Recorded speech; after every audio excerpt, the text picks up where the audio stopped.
మారుతున్న కాలానుగుణంగా మనిషి జీవనశైలిలో చాలా మార్పులు వచ్చాయి. సరైన తిండి తినకపోవడం, సమయానికి నిద్ర లేకపోవడం, ఒత్తిడి లాంటి సమస్యల వల్ల మనిషి శరీరంలో హై బ్లడ్ ప్రెషర్ సమస్య ఉంటుంది. దీని కారణంగా పక్షవాతం, హార్ట్ అటాక్, బ్రెయిన్ స్ట్రోక్ లాంటి అనారోగ్య సమస్యలు వచ్చే అవకాశాలున్నాయి. అందుకే హై బీపీని కంట్రోల్ చేసుకుంటే దీని ప్రమాదం నుంచి తప్పించుకోవచ్చు అంటున్నారు వైద్యులు.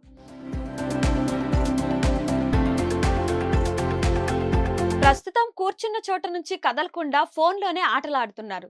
దీంతో శరీరానికి కావాల్సిన వ్యాయామం అందడం లేదు. పైగా ఫాస్ట్ ఫుడ్స్ ఎక్కువగా తినటంపై ఆసక్తి చూపిస్తున్నారు. క్వాలిటీగా లేని ఆయిల్స్, ఇంకా షుగర్ని ఎక్కువగా వాడడం బ్లడ్ ప్రెషర్ పెరిగేందుకు కారణమవుతాయి. హై బ్లడ్ ప్రెషర్కు సంబంధించిన లక్షణాలు కనిపించిన వెంటనే సమీపంలోని వైద్యుల్ని కలిసి వారు సూచించిన మందులు వేసుకోవాలి.